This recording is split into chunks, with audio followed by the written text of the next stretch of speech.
Hello, I'm Matt Peterson. And I'm Rich Trippier. And this is episode 55 of History on the Table. Hey, it's Matt. This is episode 56, by the way. We got a big month. I know, we do have a big month. It's a short month, and we're going to pack it full of stuff. It's a long month. It's full-length month, right? You talking about January or February? Yeah, January. Oh, yeah, January's a full month. But I'm thinking ahead. I'm thinking of the future. Well, speaking of the future, folks, registration is open for HistoriKC August 15th through the 18th. Next WarCon 5 is back, and we got a whole theme going on this year, a little multiplayer Midwest madness. So a bunch of multiplayer games. We already have stuff. I know it's 6 months out. That's crazy. But apparently there's a lot of people like me that are planners. We got events selling out. Next WarCon, we shook it up a little bit. You know, last year people just assumed they were going to lose. So they would plan I'll be done after the first round, so let me book up the rest of the weekend. But then they would win, or their opponents thought the same thing, so their opponent would concede. So it's 3 rounds is the bare minimum you'll play if you sign up for next War tournament. You'll play Friday twice, Saturday once guaranteed, then there'll be a championship round. Other than that, there's all kinds of good stuff going on. We have a fantastic new venue. It is so nice. I can't wait for it. Good. There will be a link down in the show notes. You can go to historicfest.com. All of that information is out there. And again, early registration is extremely helpful to us. When's the early registration deadline? There is no early registration there. Just do it now. You know you're coming anyway. Just do it. Got it. Yep. Yeah, lots of good stuff. I'm already trying to work out how I can make Winter's Victory into a multiplayer game. That's the Napoleonic one from New England Simulation? Yeah, my copy should be here tomorrow. Nice. That's exactly that one. Cool. I think it could divide up pretty nicely, but that's kind of what I'm workshopping right now for Saturday. Nice. We'll see. Got a long way to go, but I want to know what I'm playing. All right, we have the annual History on the Table Discord server does the Every War Game Ever list. We'll check in and do a full rundown of that, but we're through the first round. Yeah. So we do a little bracket challenge and all that. We'll talk about those results, how it's going, but the winner gets a nice little prize at the end of the whole deal, and we just open it up to anyone on the Discord to go vote every day. There's a couple options. It's always a lot of fun. I'm probably already out of it. Mm-hmm. I was too, because I voted with what I know to be the actual best games. Haven't been too many surprises so far. No, there haven't. Any other news, Rich? No, not for me. Yeah, no. I think that's it. I think we need to get down to the business. We got a lot to talk about tonight. Yeah, it feels like it's been a while. I mean, it's only been a month, but it feels longer for whatever reason. Mm-hmm. So, what have you been playing, buddy? So, it looks like I haven't been playing that much, but really I've just been playing a lot of one game that we're going to talk about later on tonight. Yes. But besides that one game, I have played a little bit of Downfall. So, not even really enough to make an informed opinion about it yet, but I have been playing it a little bit, and I'm excited about what I've seen so far. Yeah, that's good to hear you're excited. Yeah. Obviously, like I said at the end of the year episode, I'm a big fan, and we'll talk about Downfall later. I've been playing the pants off of things. January was a great month, in part just because I wanted to play a bunch of things and some new additions to rally the troops. Let's start with a little game called Velikiye, Luki, Stalingrad of the North, designed by Michael Taylor from Legion War Games. So I haven't heard of this one. So this is a very straightforward, very rules light, 4 pages. It's almost just bread and butter hex encounter. What's cool is the topic, which I knew nothing about, but apparently it's Stalingrad of the North. So this was a battle to liberate Velikiye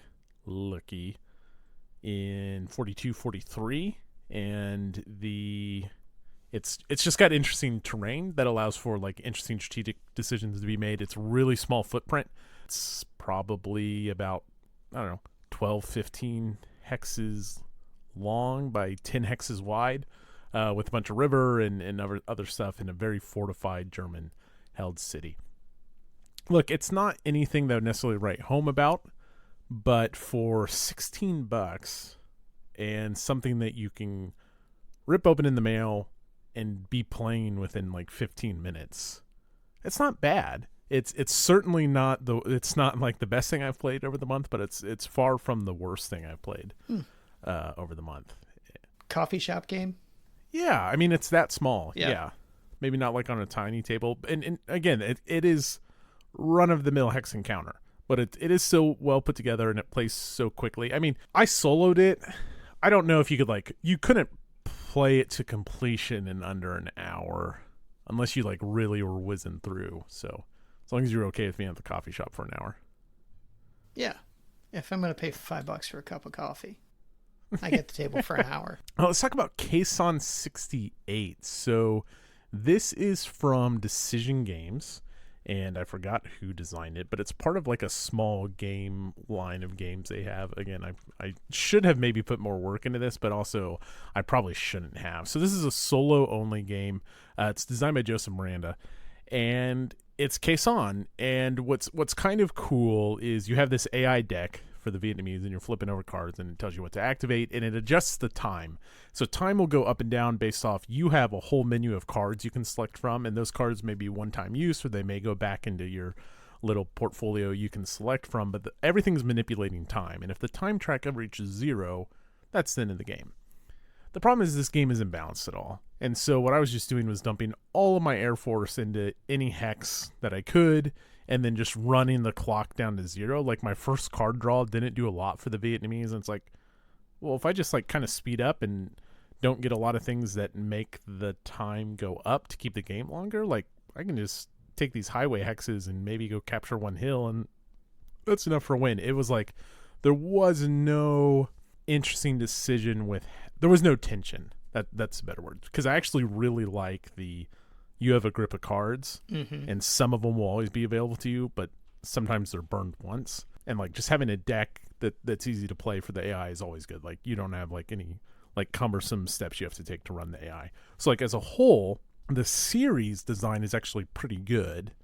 The Khe Sanh game has no tension and is imbalanced. And I've actually heard some of the other games in the series are much better. When you say series, you talk about their folio games? Mini-series is what it's called. Oh, okay. I think someone recommended the Suez game as being pretty good. But whereas Luki, well, I understand I'm butchering that name every time I say it, is decent. Khe Sanh is 100% forgettable. So, Rich, have you ventured onto like Rally the Troops much over the last month? So I just keep going on there to see if Plantagenet's up there yet. Fair. Well, you may have noticed, I think Waterloo's been up there for a couple months, but Table Battles got added. Yeah, I did see that on there. And Table Battles is a lot of fun. I've played the dinosaur Table Battles with my wife Okay. a good amount. I like playing it on Rally the Troops, but it's such an in-person game. If you're not familiar, Table Battles is like combat Yahtzee. You are rolling dice and assigning them to cards, and the dice you roll allow you to carry out certain capabilities, and if you defeat enough of the enemy, they lose morale and they win. It's super light, but it gets, with some of the abilities, it gets a good like theme across, but it's combat Yahtzee. Yeah, and it's interesting. I've played it a decent amount.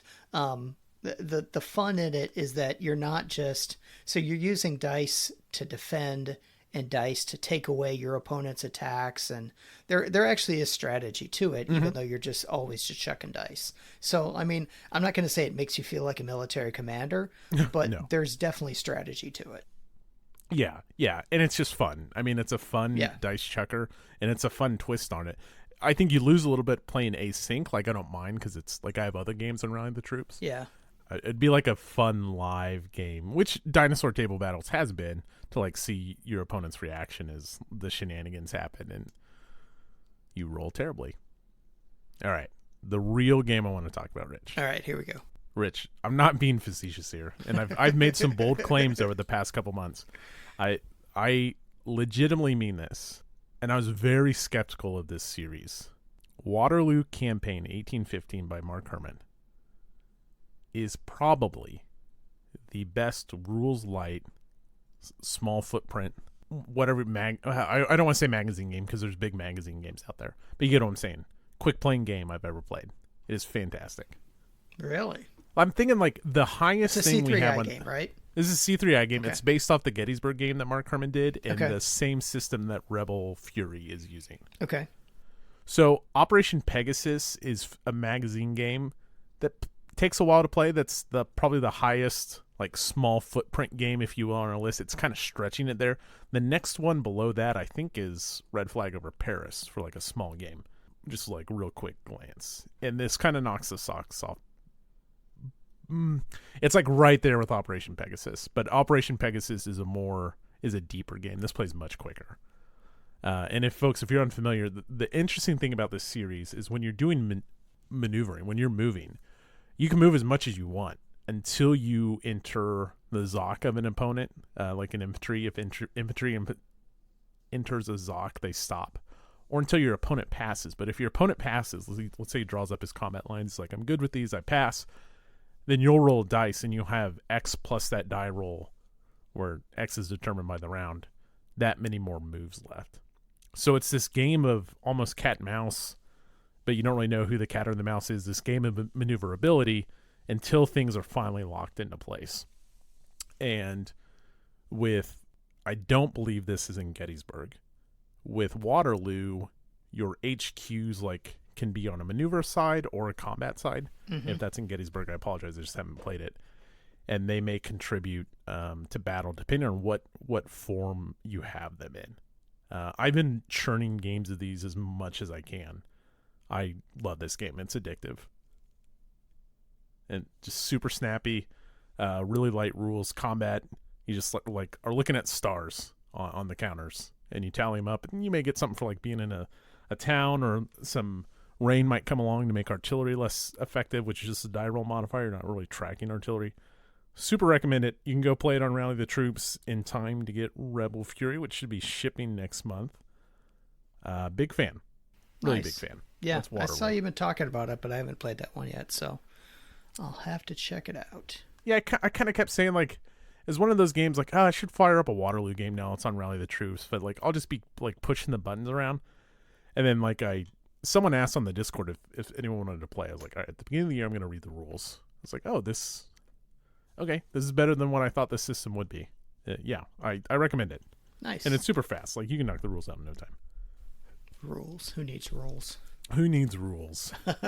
Well, we may not need rule books, but we need books, Rich. I've been reading so much. Yeah, this looks great. All right, tell me about White Sun. What's that? Yeah, so actually Mitch recommended this one, White Sun War.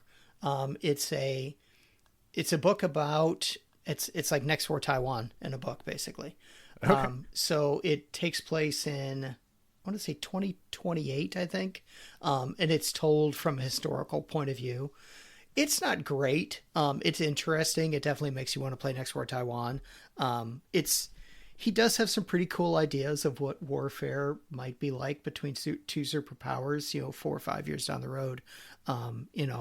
Lots of AI, lots of drones, lots of stuff like that. So I think he could, just the writing itself, he could do a little better description. There's just too many times where instead of describing a battle, he has people talking about the aftermath of the battle.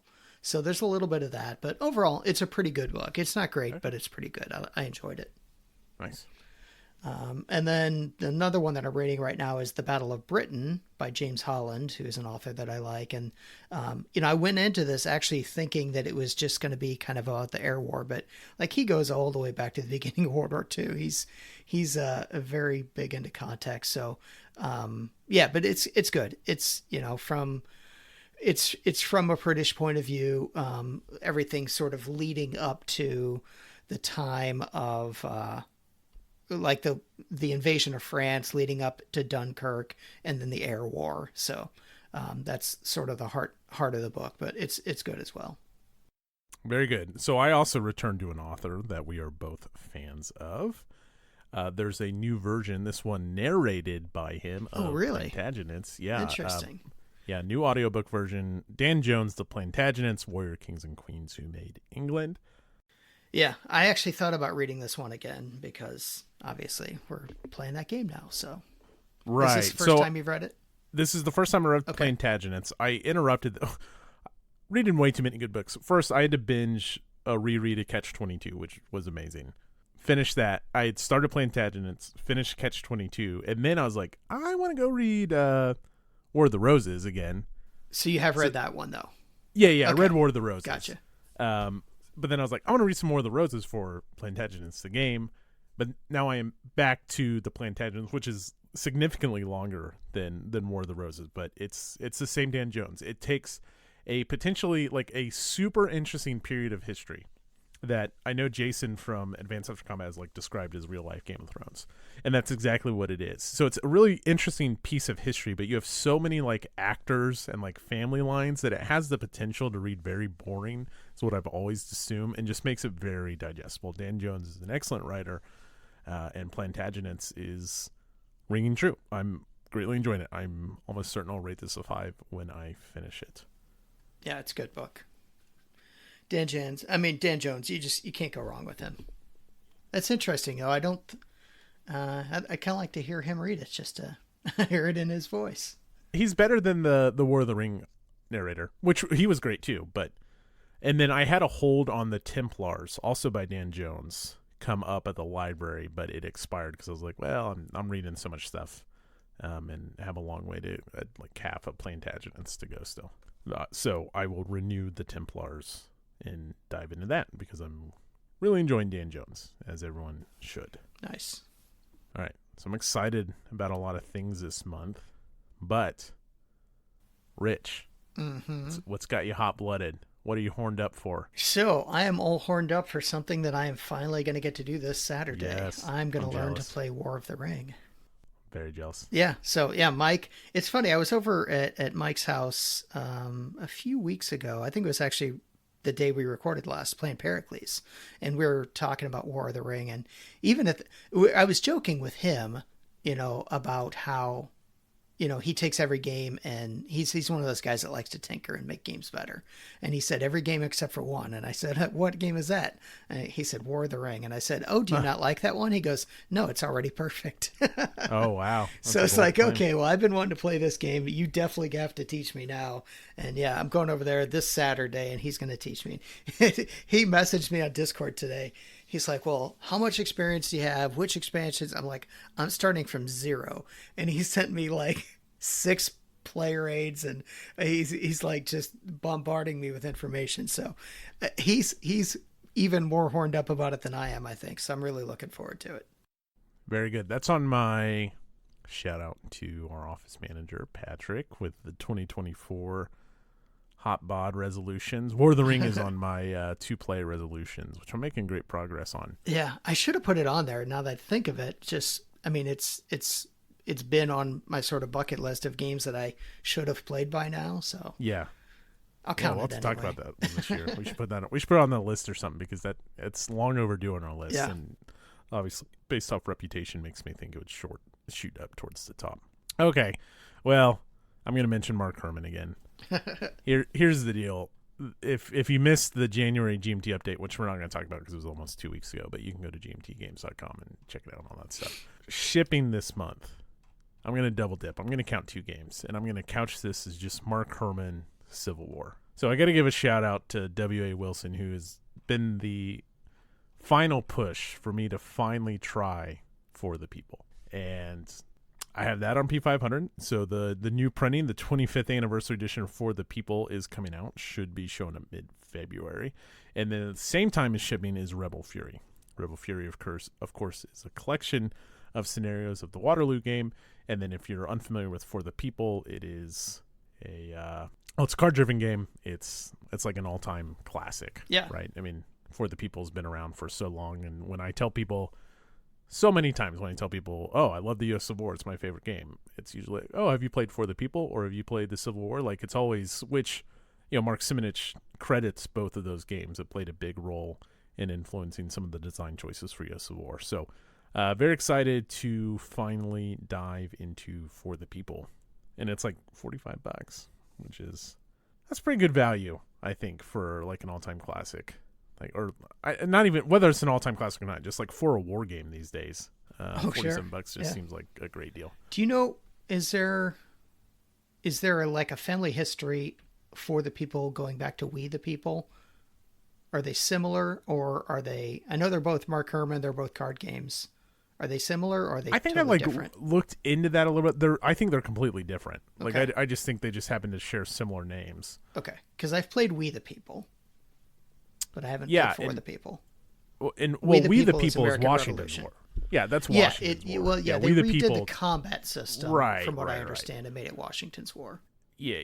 Sorry, just not that they are exactly the same, but Washington's War's lineage is We the People. I do not know the link of We the People and For the People. Okay, I was just curious. It's fine. Someone could tell us, I'm sure. For the People, I think, predates We the People. Nope, We the People first. Look at that. Okay. And I'll look it up. Yeah, so Mark Herman's Civil War in February. Probably gets me by March, but that's what I'm looking forward to. But I'm also a little bit jealous of your War of the Ring. Well, you come join us. Well, that's true. Rich, we have another game. Well, we're not going to talk about it. Well, we are. Rich, do you know what time it is? What time is it? It's a Wargame Game. Oh, okay. We're going. We haven't done this in a while, I don't think. We haven't.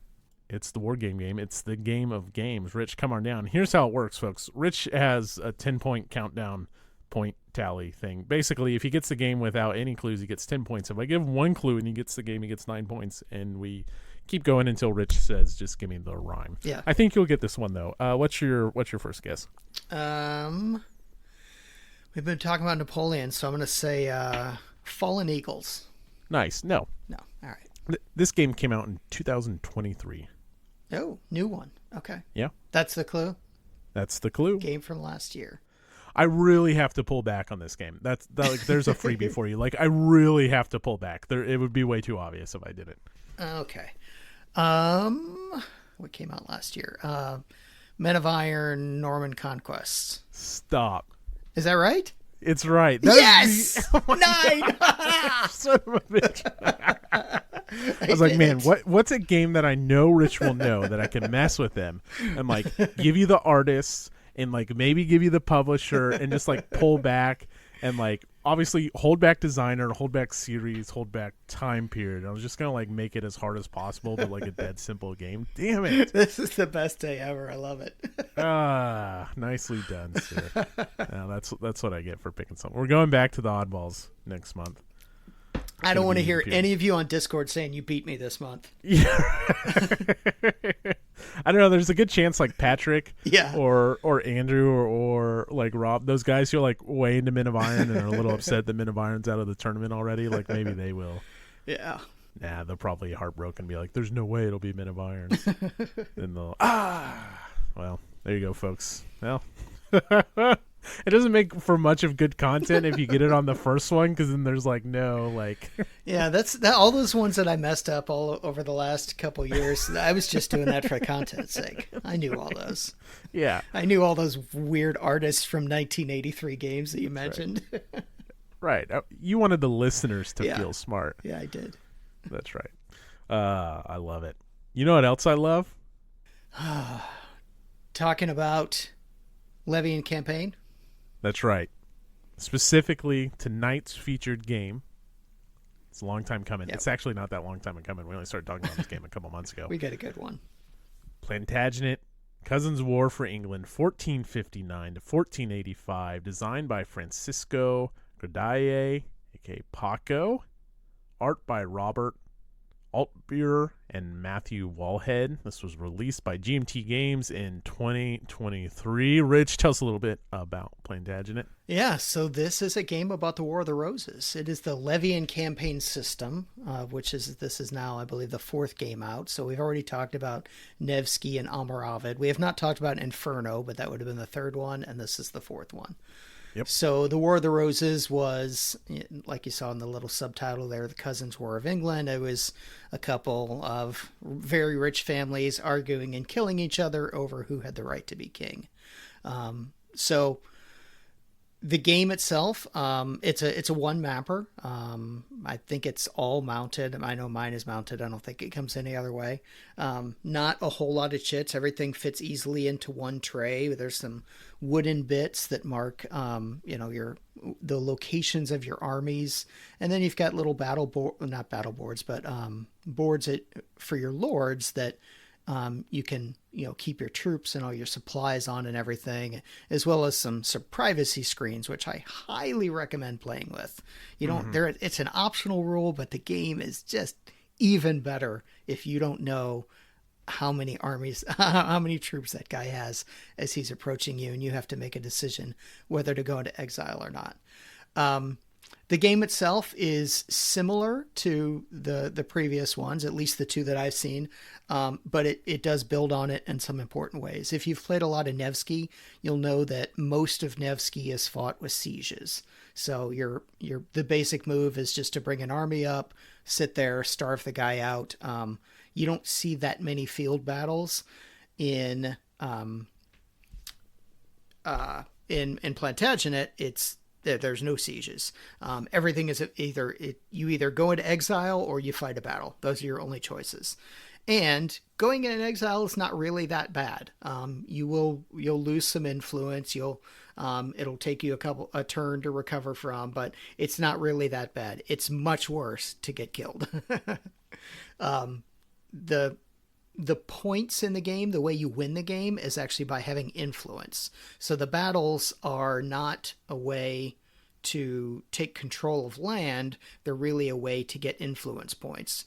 Taking control of land is a way to do that as well. But so you've got an influence track. Everything in the game, as far as the points are, like when you're counting number of cities and towns and forts, everything is two-sided. So you've got the whites and the reds, the Lancastrians and the Yorks, and you can just flip it over. And then there's a point differential, an influence point differential that usually starts at 40, depending on the scenario, and then goes down the more turns you play. So once someone surpasses that total, they have won the game.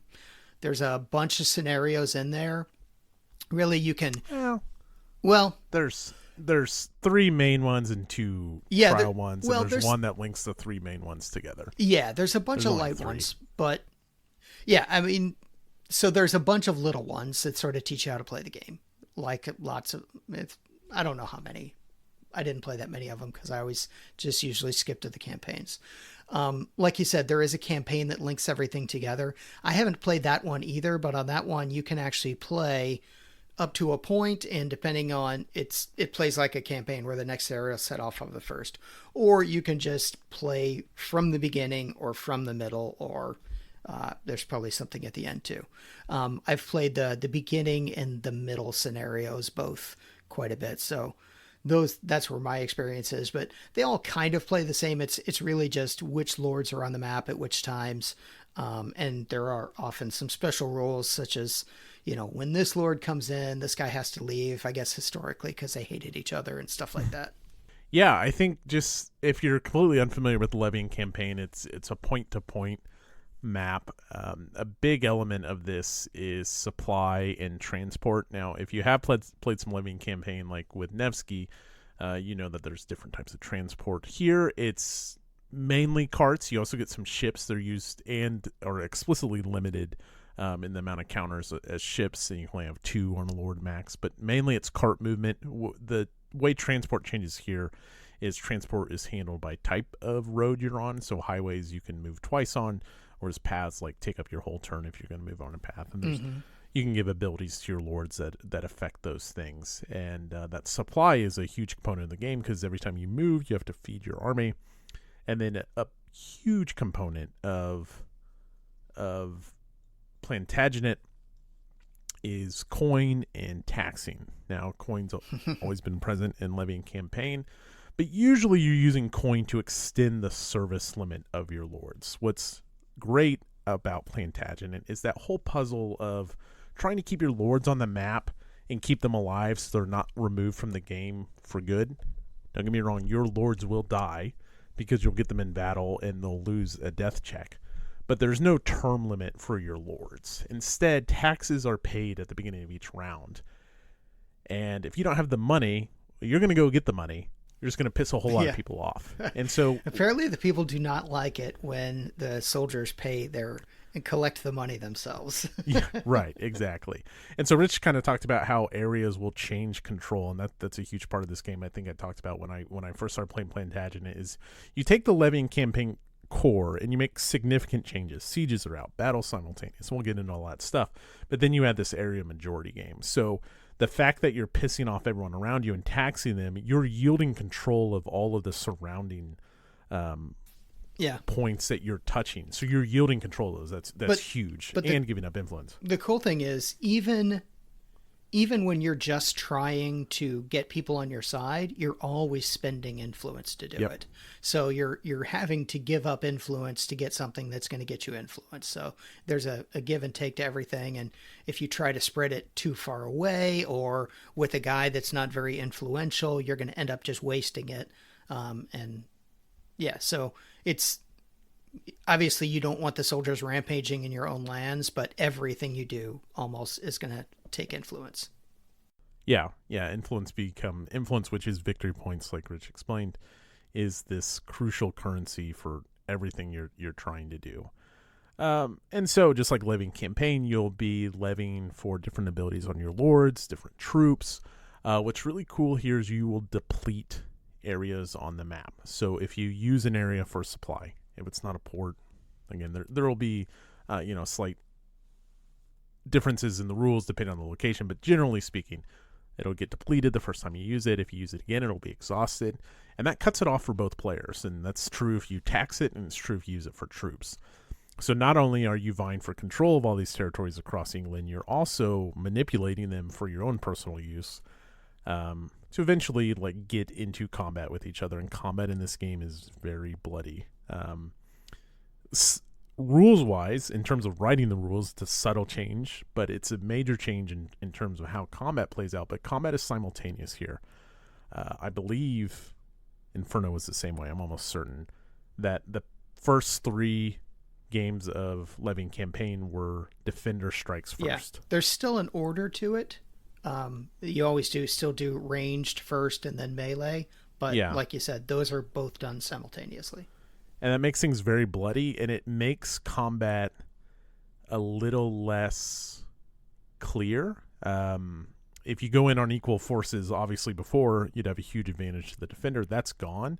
Rerolls, which are awarded from Valor on your lords, it's a new stat, allow you to reroll any die roll you want. So you have this kind of super force called your retinue. But if your retinue ever retreats, even if you have 30 guys on your lord's map, which wouldn't happen, if your retinue retreats, so if you're using him to soak hits, then your lord's done. Mm-hmm. And again, if you're unfamiliar with higher chance of dying. Yep. And well, any way you route, I think your way of dying is the same. How combat works in levying campaign is, let's say Rich has 6 longbowmen.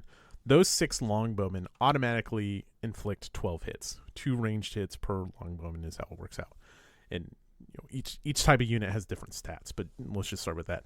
So I then have to roll and survive against those 12 hits, and I pick one unit, and maybe my militia only live on a 1. Well, my retinue is going to live on a 1 to 4, so you like to use them, but you lose them. So hits are always automatic. What you're rolling for in combat is to see if your defender lives. It's a little, it's different than anything else we've really played other than levying campaign. There's no, there's no CRT or anything like that. It's here's the hits. Now you start choosing between your forces how you're going to start soaking those hits.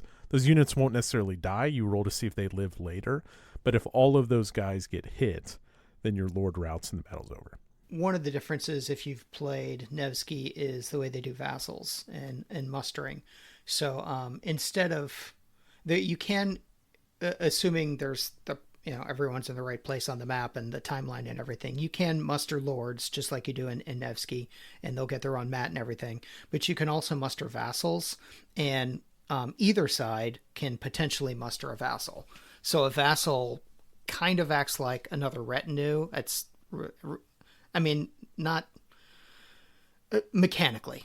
He does. You get a chit on your board that lasts for a certain number of turns, and he gets to do some hits. But it's a much simpler way of adding forces to your army. So that's a difference too.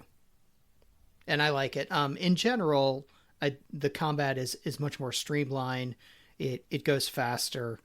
There's not as many pieces. You don't end up with a bunch of wooden pieces, a bunch of knights and militia and bowmen and stuff like that. You have, you'll get a decent amount at some point. But then every winter, you're going to get screwed if you've got a big, huge army, as my daughter found out the hard way one time, because they'll all just, wintertime, your army basically just resets. Mm-hmm. So if you've spent a couple turns building up this huge army, they're like, well, it's Christmas, I'm going home. Yeah, I'm trying to think like big picture wise, anything else there's lots of little stuff that I want to dive into. But yeah, really what this game is point to point movement, managing supplies and resources, coins, provender, engaging in conflict and taking over territories. Yeah, that's one of the cool things too with the supplies and the provender. And when you win a battle, whether you get your enemy's stuff depends on how much the area you're in likes you. So if you attack him in a place that likes you, you're going to get all his crap. If you attack him in a place that likes him, you're not going to get anything from him except for chasing him off the battlefield, which is good. But a lot of times you'll look at the map and you're like, I'm attacking into an area that's in his favor. Is it even worth it? What am I going to get out of this? Which I think is a cool little difference as well. And you can never take coin from a battle, which I'm pretty sure you can in Nevsky. This game is just...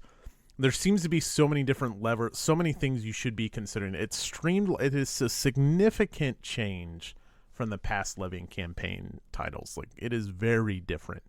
But the shifts are all things that I enjoy because to me, it has felt like you can be laser focused on combat and you can take your Lord's abilities to focus on those things and go hunt down the Yorks or the Lancastrians, whichever.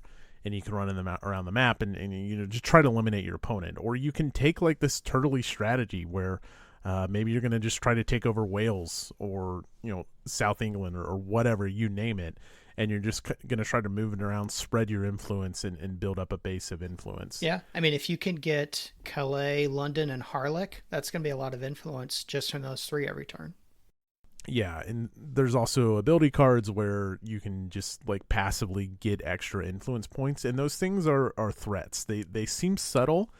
They seem like, oh, he gets 2 points just if he's outside of London. That starts to make a difference, especially as you're continuously paying influence points or losing influence points as the game shakes out. And so it can be pretty significant that if your opponent has abilities that is giving them 4 or 5 influence points passively on top of all the other influence points your opponent's earning at the end of the turn. I just like that. I think there's a lot of different avenues to explore to achieve victory. I've had games in because no lords on the map because that's how the battle shook out. I've had games in because I immediately resigned because I had one shitty lord left and he had too many troops to pay. And I'm just like, yeah, there's no way. All his work just got undone. So it's really kind of brilliant all throughout. And the changes on the overall Levian campaign design are welcomed for me. I do not miss sieges, as I said before. It just, like, as a one-off, it was cool, but everything just turned to a siege so often in Nevsky and stuff. And so departing from that is very welcomed. Just in general, Levian campaign, one of the, probably, if I had to say the one thing I just love about the system is it just really rewards planning. And this game is no different than the rest of the games in the series from that perspective. You've got to plan. You've got to, it's fun to march around and try to stomp the other guy with your big army, but there's administrative work that has to be done. You have to be taxing. You have to be getting supplies. You have to be doing all the things to keep that army on the field. And you'll lose very quickly if all you're doing is running around with a Death Star. Yeah, what's nice is that planning is different though, because like I said, there's no limit on your lords. The limit is them running out of troops. If you run out of coins or you run out of provender, you'll survive. Your troops are going to eat, but then the citizens of England aren't going to eat, and they're going to lose their coins, so you make everyone mad. Oh, yeah. And so it takes the planning, the pressure of, oh my gosh, like if I don't do something, this guy's like going to fall off the map. Like you can be hyper aggressive if you want to be, but there's going to be consequences. And some of that planning, where that planning is best, is there was one night where Hector and I fired up 3 games in a row, back to back to back to back. I think that's 3. Just to do different openings. And this is true in each of the 3 main scenarios with how the initial, first off, you zoom around this map. Whereas in Nevsky, it feels like a crawl sometimes with how far you can go. Oh, yeah. The fact that highways open it up to 2 spots in the whole like eastern part of England is covered by highways and the south. Mm-hmm. And there's a big highway that runs north-south as well. You're just zooming around the map. So lords are constantly within striking distance, especially once you start factoring in capabilities. And so the opening planning in every scenario is crucial, especially the main scenario, the first scenario, which is called, it's just called Henry VI. It's 15 turns. It's a great scenario. You start with each side has 2 lords. Lancasters obviously have Henry VI and Somerset. Yorks have Richard of York and March. The deal, though, is right off the bat, Henry and Somerset start off stacked together. March and York are both within striking distance. And that first turn is so important because let's say you go hunt down York or you hunt down March, and they're like, well, I'll just exile because they'll come back right away, which is a great, Rich has alluded to exiling, but when someone approaches you can say, nope, I'm out of here. Subtract their influence from 6. That's how many turns they go away. And then they'll come back in like Scotland or Burgundy or France, and then they'll come back on the map. And even when they're in like Scotland, they can still influence the game and take actions. Anyways, that first turn, if you exile York or March, you've taken 5 influence off the board and given 5 influence to your opponent. So +5 to me because Rich exiled. At the end of that turn, you then get your Lord's influence. Well, if Rich exiled York and took away his 5, he's only getting 2 for March, and I'm getting 10. That is a 15-point swing or whatever, because I got 5 for him exiling. You lost 5. I guess it's a 10-point swing. You lost 5 by virtue of him not being on the map at the end of the game. And I know this is like really detailed stuff that I'm going into, but my point is taking into those considerations and the effects of losing your lord just on turn 1 is very meaningful. And then you start factoring in on that first turn, you get your random capabilities to start the game, but then come around to mustering, you can get new capabilities, and those opening mustering capabilities really set the tone. If both sides take that passive approach, then you're going to round and round and start facing influence.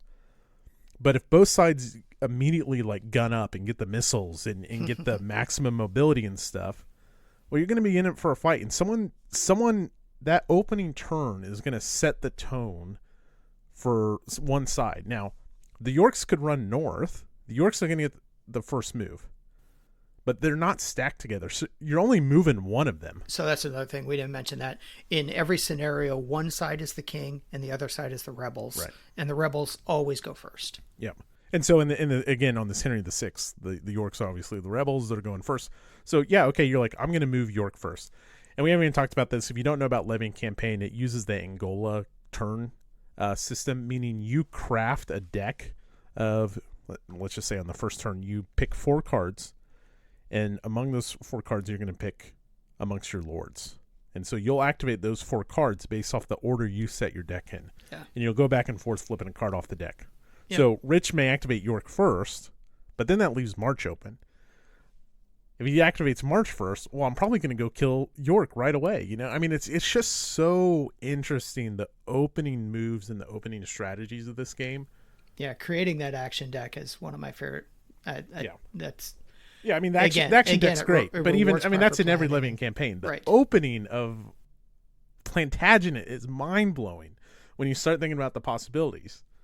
I love it. It's so, even just deciding your lord, which doesn't always feel that important in Nevsky. Like, oh, I'm going to do this with him, but the order doesn't really matter. Here it's like, oh man, Henry is going, he's picking up Somerset, and whichever of these two yahoos don't run away, they're dead. I love that. Or not. Or does the Lancasters are just like, I don't care what the Yorks are going to do. We're going to unify the South. We're going to build up, and then we're going to go kick their ass. There's like just so much there. It's fascinating. It's so well designed. It's almost like a chess opening in all the scenarios, except the little ones. Little ones don't really count. So good. So you like it, huh? Yeah. It's really good. I really do. Yeah, it's a fantastic game. I never bought Almoravid or Inferno. I haven't played Inferno at all. Almoravid. I'm glad I didn't buy it. I mean, we talked about it last year. I enjoyed playing it. And at the time, if someone said, do you want to play it? I would have played it again.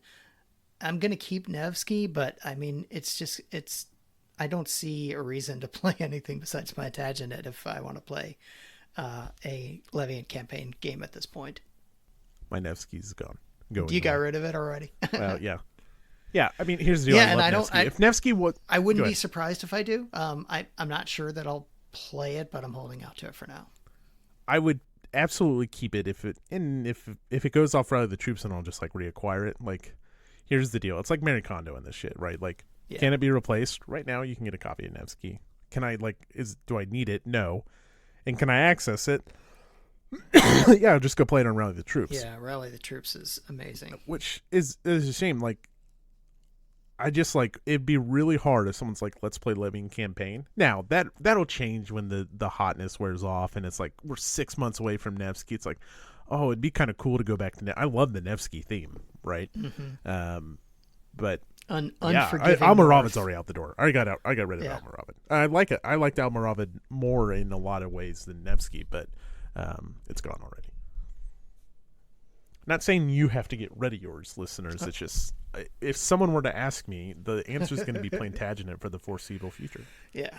And when I'm sure they keep stats on games played and things like that, but I would love to see what's going to happen when it goes on Rally the Troops. Like, is it, how much is that going to blow up? Yeah. Paco says it's very, very soon. And the capabilities in this game. One, thematically, this game is brilliant. Just with the pissing people off and levying vassals on either side and having to tax and drawing troops from your own cities and paying the cost of they're depleted now. But just the capability cards are extremely thematic and very, very interesting. It's very hard for me every game to, when I muster a capability, which if you're unfamiliar, you just go through your deck. It's not random. You just pick whichever one you want and you give that ability to your lord, assuming they can use it. I've gotten to the point instead of searching for it, I'll just pick the top 5 off and pick from those just to see how they play out, because they all feel like they do interesting things. And there's some that are familiar, you get some really cool troops that hit really hard, or you get some really crappy farmers that just pad out your numbers. We've seen things like that before, but man, I like the one that lets your cards carry twice as much. So good. Carry twice as much and cards. It's great. You sometimes when I first started playing, it's man, I'm getting an abundance of cards because I don't really feel like I have much mustering to do right now. Once your abilities are on there, you can't get rid of your capabilities. So once you're full, you're done taking that action. So it's I guess I'll get carts. But man, you just get so much supply. It's one for one, and you got to have the carts to move. You have to have one preventer for your cards, unless you have the ability Rich is talking about, which is you can carry 2 preventer on your cards. Yeah, there's some really good capabilities. All right, Rich, I have a huge problem with this game, though. You have a problem with it? I do. Do you have any problems with it before I... The only complaint I can come up with, because I was trying to think of one, is the area around London gets really busy with counters, especially when you have to mark influence and depletion. It gets messy. You nailed it. The game board is too small. It's a logistical, and I've used different Litco counters to make it smaller. Even playing on Vassal, it can be unwieldy just trying to like get the right city to deplete it and see where things are pointing to. And what's interesting, this game board is smaller than Nevsky. Is it? I didn't really notice. I know it's just a one mapper, but it is, but it's like a small one mapper. Yeah. I'm almost certain it's, I guess I should have compared before I just talked out of my ass. It's a beautiful map. It is too small. To almost to the point of being problematic. The game is so good that I don't care. But it becomes a little burdensome. And everyone that I've played with and talked to has had that same problem, and I did not prompt you for that response in any way whatsoever. But as soon as you said that area around London, like St. Albans is huge. That's the first battle of the War of the Roses. But yeah, it's a small map. Do you have any other complaints? I mean, that's my only complaint. No, I mean, that's all I could come up with. Yeah. Recommended reading. We talked about it, right? Dan Jones. Yeah. War of the Roses. Do not go read Plantagenet if you want, but don't read Plantagenet. Yeah. Plantagenets is the time period leading up to this. War of the Roses is about the fall of the Plantagenets, which is what this models. Yes. Absolutely. It's a fantastic book, very readable, highly recommend it. But you can read them both. Read Plantagenets first, and then read War of the Roses. So you'll know who these guys are that fell. That's right. Oh, man. Okay. Well, I don't know if we need like a final summary. It's Levying Campaign, but it's different. I've said it. It's Levying Campaign meets Area Majority meets like influence. I'm trying to think of like how I couch the it also points. Meets a really fascinating time in history. Yeah. I mean, and not to say that Nevsky's not, but even me, like, I'm into like, the whole German and Eastern European thing. I'm still more closely connected to the War of the Roses historically. Yeah. And the game captures that interesting time period, which is important. I think Nevsky does too, obviously. I mean, like, we're talking about like Nevsky's dead. Nevsky's still a top 20 game for us. Regardless of where we put this on the list, Nevsky will still be in the top 20. Nevsky's great, but this just does it so well, and it just feels like War of the Roses. The design book is great. The examples of play, it's just my own personal preference. Like, I would like more background information than it's a lot of examples of play than very well written background that's a little brief. But good playbook, great rule book. I think the rule book was great with how they highlighted the differences. Even if you're new to Levying Campaign, if this was your first one, I think you'd be fine. You might go to Nevsky or something else and be like, whoa, what the heck? This is way different. Yeah. But this would be a perfectly fine first Levying Campaign. But if you're not new to Levying Campaign, the rulebook highlights the new stuff really well. Very well. Yep. All right, folks. We have a list of every war game ever made, ranked from best to worst. Here's how it works. Rich, you'll hear him in the background. That's him cranking up the clay wheel. Put each other's blindfolds on. Stepping on that pedal, get it spinning. That's right. We're in unison. Our hands are out. We merely shape the list. This is completely 100% objective, subjectively. Right now, top of the list is U.S. Civil War. Bottom of our list is Zeppelin Raider. Got 74 games. We're at in game number 75 tonight. Well, I think I know our floor. It's not Zeppelin Raider either. I think, obviously, with how we feel, I shouldn't speak for you. I've been very vocal about my feelings. This is above Almoravid. Sure. Yeah. Yeah, this is the best of Levying Campaign. So right. It's easy to go there, yeah. And then I think we keep jumping. I think it's above Stalingrad 42 and Atlantic Chase. Yep, no question there. Okay, so now you're getting into the top 15 material. Ceiling-wise, maybe next War India Pakistan for me. I don't know if you've thought about that. I don't know if you thought about like a definitive spot. So Bo said if we put it in the top 8, he'll buy it. I don't know if it's top 8. Oh, did he say top 8? I think so. Top 10. Because when he said top 10, I was for whatever reason I thought he said top 10, and I thought it could happen. Top 8, I've got Red Storm at 8.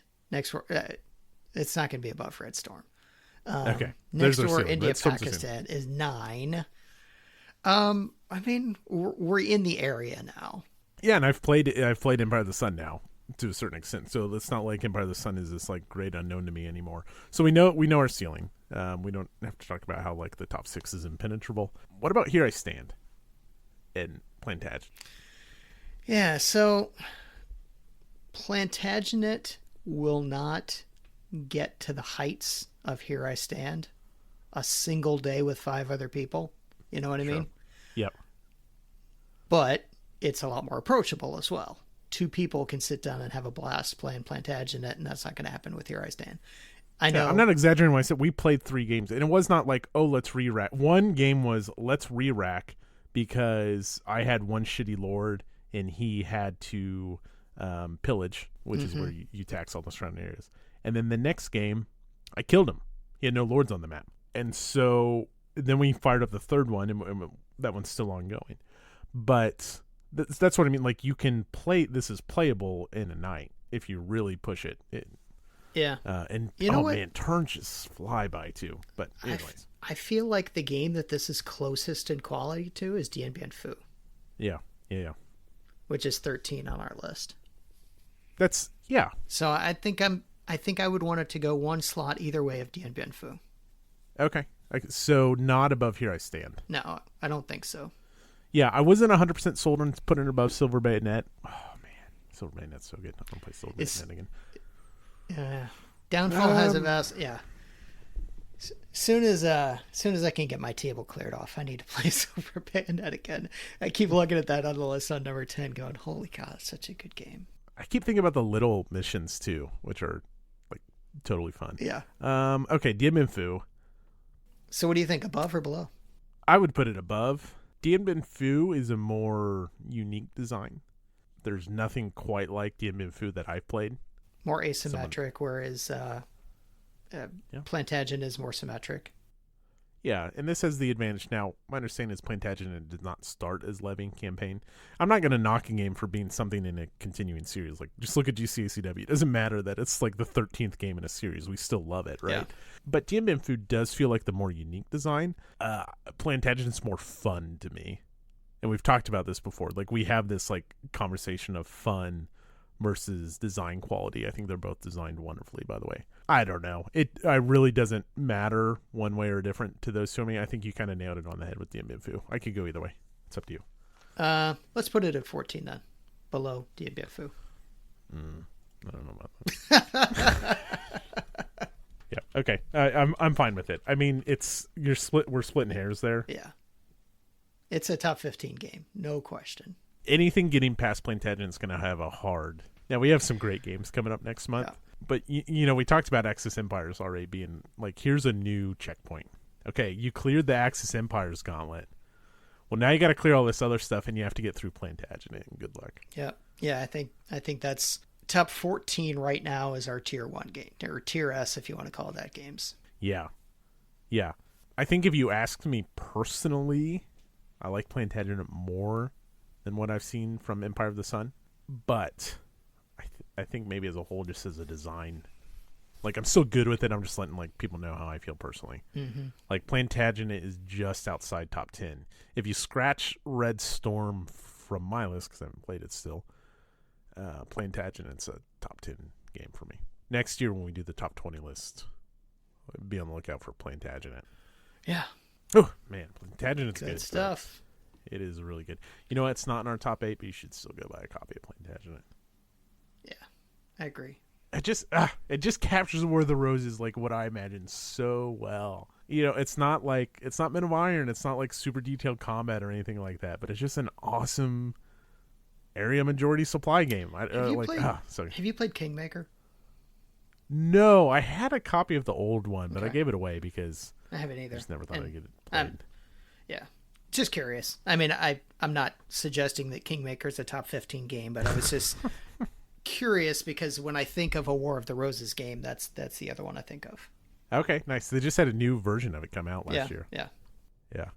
All right, Rich, that was game number 75. How many more games do we have to do? Well, we got a choice. We can either do 75 more, or we can each put every game that either of us owns onto this list. Perfect. So that's at least 75 more because there's yeah. Or we could lose our gaming collection in a tragic fire and just be done. Why would you say that? Why would we do that? That's what insurance money is for. A gaming collection is not going to be gone for long. With the nerds we are, like, it's so well documented, you know. It's like, well, one, receipts are everywhere, and two, Exactly. it's like, yeah, they do like a collection update once every, yeah. Nice, yeah. 75 more games to go. We're gonna add 2 to the list next month. We also have a third. We already have a game for March already picked about. I'm not gonna spoil it. We have a patron pick coming up. That's gonna be really cool. But before I get there, we've already voted on the patrons pick for February, which, Rich, you picked. This was your pick for the vote. So what are we playing next month? We're going to play Downfall, which so is the new Chad Jansen game that just came out. So awesome. It'll be interesting writing both of those. Like, we're starting the year off so strong. Yeah. And so it's going to go Plantagenet compared against Downfall compared to... Yes. We have an extra game. Yeah, so I mean, that's the thing. Plantagenet, which is now number 14, will probably drop next month. Oh, it'll drop next month. Not necessarily because of Downfall. Not because of Downfall, but because of Republic of Rome. Yeah. Yes. So, knock on wood, Rich and I will be together with some buddies in a couple weekends. Yeah. And we will be playing again Republic of Rome, which, if you didn't listen to our new to us and how many times we mentioned the words Republic of Rome last month, you're missing out. But yeah, we're going to do a little special broadcast thing to include Republic of Rome. We might even have a special guest to help us talk about Republic of Rome. It's going to be a double feature next month. I didn't know about the special guest. Yeah, should be cool. So yeah, February is going to be busy. If that is brought to you by our patrons who every month go to patreon.com/historytable and they vote in a little poll. Rich picks a game, I pick a game, and then we pad it with some other games. And Downfall won by a landslide. Nice. This month. Like, sometimes there's a tie. It wasn't even close. Downfall just smoked the that's the hotness right now. It's yeah. So if you want to vote before we record February's episode, we will get a poll out there. Taking into consideration that we already have one game for March. But anyways, February's going to be a good month. March is going to be a good month. We're off to a roaring start this year. All right. Now is the point in the episode where we push all the war games off the table and we talk about things that are almost war games or train games or RPGs or anything else. I want to talk about one of my 2024 resolutions, which was to play Pax Renaissance. I'll be playing that at Historic Fest. The game's already sold out. But Pax Ren is now on BGA in alpha. And I got into a game with W.A. Wilson and other Casey Matt. And W.A. Wilson mentioned that it is quite the departure from Pamir. So I watched a couple videos. I played a couple solo games on BGA. Now I have it set up on the table. And holy smokes.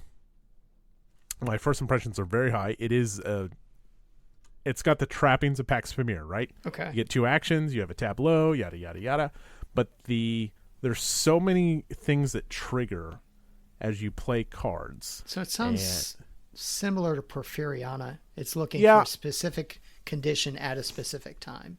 Yes, and those conditions can change over time. And if no one gets it, then it's whoever has the most prestige, I believe, which are icons on the cards.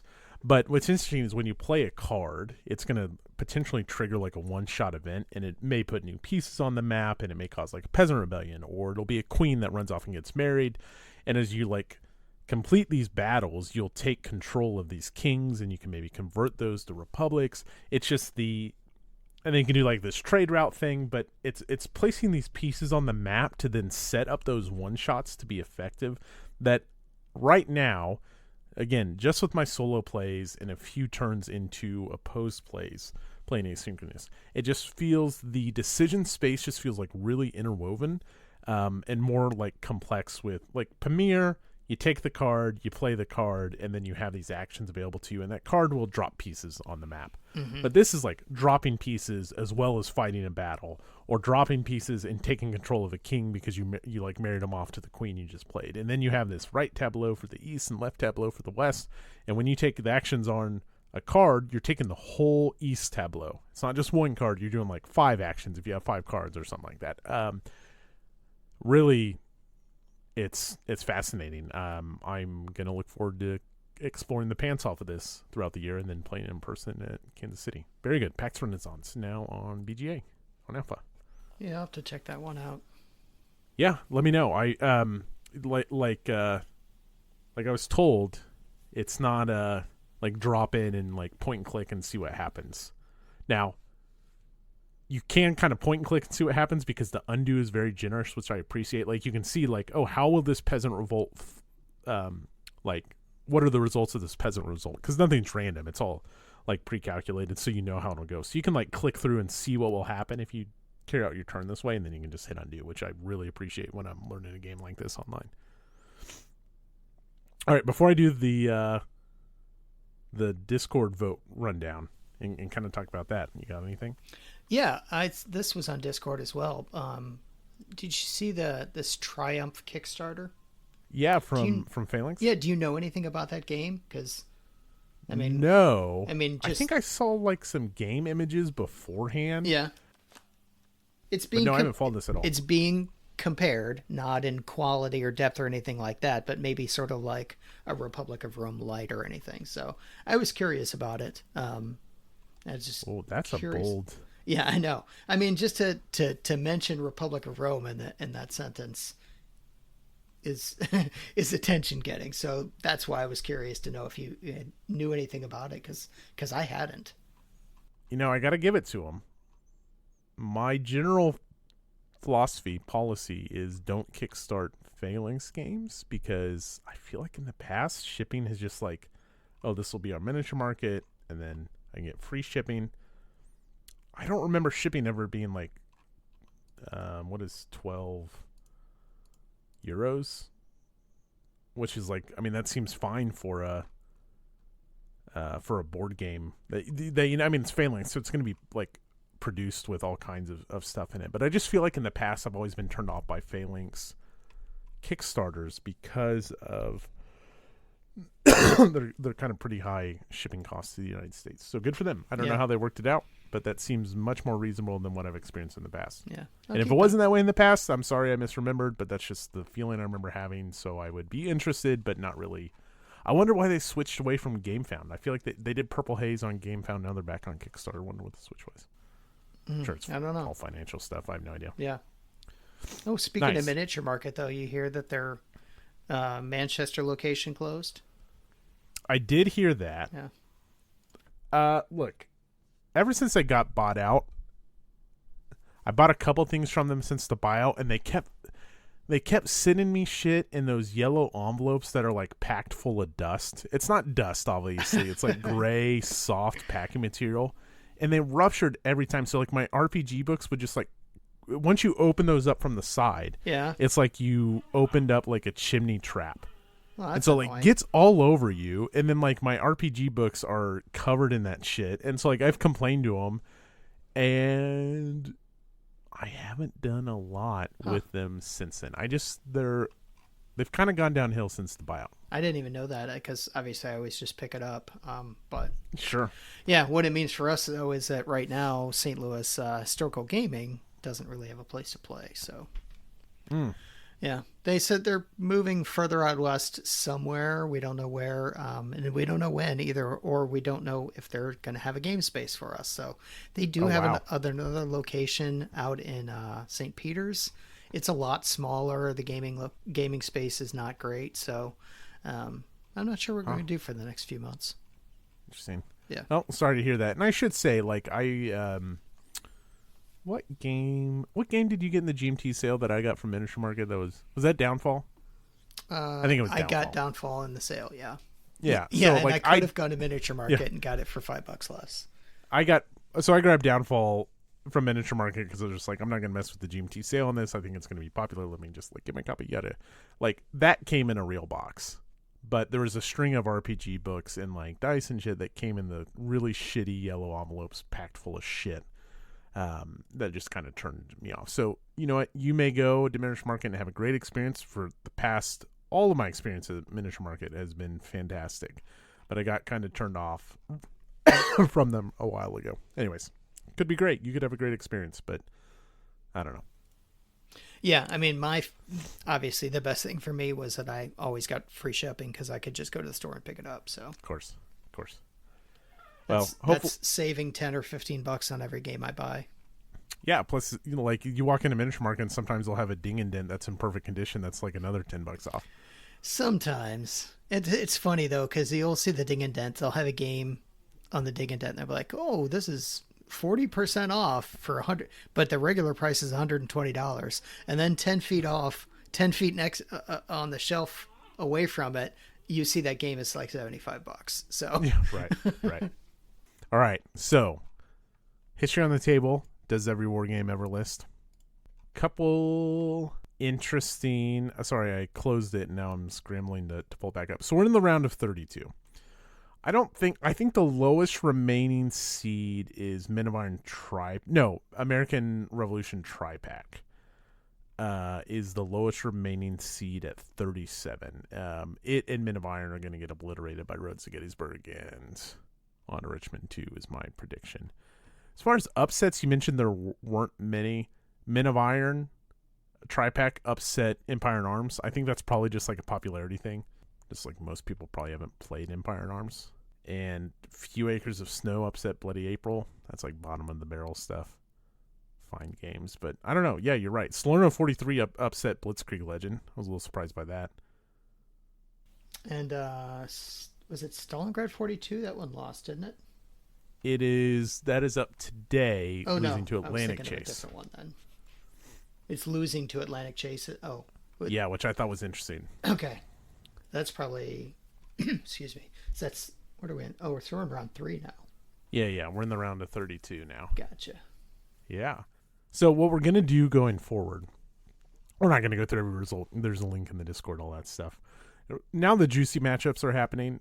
When we've crowned past champions, the very first year we did this a few years back, we did Pub Meeple rankings, and it took forever, and we combined series in GCACW 1. Then Pacific War 1, and then we'll have this year's winner. What we're going to do going forward is eliminate those winners from the running, and then after we finish this bracket, we'll have masters of every war game ever list. So at the end of this year, we're going to pull off Rhodes to Gettysburg 2. We're going to treat that as the GCCW winner. We're going to pull off Pacific War, and we'll pull off this winner, as long as it's not one of those two. And they'll enter the Hall of Champions. And then moving forward, that way it's not the same result. It's not Rhodes to Gettysburg crushing everything every year. It's not the U.S. Civil War getting enshrined as the best war game every year. So I'm pretty excited about the Masters of the Every War Game Ever list. We'll continue to do that. But if you want to vote and join the shit talking, you should join our Discord. There's a link down in the show notes. It's also the best place to come hang out with us. Yep. Oh, Normandy 44 beat Sword of Rome. That was kind of... Oh, yeah. That's an upset. Yeah. None But Heroes almost lost in the first round. Time of Crisis of all games. I couldn't believe it. Guys, listeners, look. Mechanically, Time of Crisis is a fun game. I have a lot of problems with that game. None But Heroes is so good. I don't think it'll get past Normandy 44. Anyways. All right, Rich. Any thoughts, comments, concerns? Nope. No other thoughts from me. All right, folks. That is going to put a wrap on January. We record this on January 31st, so you'll probably hear this. You will hear this in February. There's no way I'm recording it tonight. You're not going to get this up by midnight? No, I do not believe so. So if you want to come talk to us, we have a Zitter and Blue Sky and all that stuff. But the best place, as always, is our Discord. You can go to patreon.com/historytable. Don't forget to register often and register early for Historic Fest. Next month, Republic of Rome, Downfall. We'll have March's Vote coming up. Am I forgetting anything, Rich? Probably, but I don't remember it either. So yeah, very good. All right. Kansas City Game Day is February 24th. We're featuring Men of Iron. I'm going to be playing Norman Conquest, but you can come play any Men of Iron game or any historical board game that you want to play. We play at Tabletop Game and Hobby/Cardboard Corner Cafe last Saturday of every month. It's open play. Drop in and out as you would like. Hope you can meet us there. Yeah, that St. Louis game day TBA. Or TBD. We'll see what's going on. You can still keep up with us on the Facebook and on the Discord pages. We'll continue the conversation there. I don't see anything happening this month for sure, especially since that's when I'll be at the lake. And next month, it just depends on what miniature. If Miniature Market is dragging their feet, not giving us a space, we'll probably look for something else. Maybe go to game night. Didn't you start in your church? Yeah. Uh-huh. Yeah. Is that no longer an option? No, we could go there. Okay. Yeah. I'm just trying to help you think. I don't Yep. know. You can always just pile into Mitch's house. He's got a game table. Yeah. Play lots of copies of. Oh man, it's forgetting me. I was thinking of a postcard game, but just play a lot of postcard games. Yeah. Set up a dozen postcard games on his ping pong table. Yeah. Battle of Mackinac Island. That's what I was trying to say. Now, also, folks, just as a quick aside before we finally wrap up, don't name your game. So don't call yourself the Battle of St. Louis game as your official title. Just call it the Battle of St. Louis. Like, I know, I get it, but it drives me nuts. We were talking about like doing another short game extravaganza, and Rich said Battle of St. Louis and sent the link. But it is the Battle of St. Louis game, both on the title of the game and on BGG. And I feel like the game's redundant. Don't do that, folks. Don't do that. It's the Battle of St. Louis game. Anyways, that's it, folks. Everyone have a good night. Good night, everyone.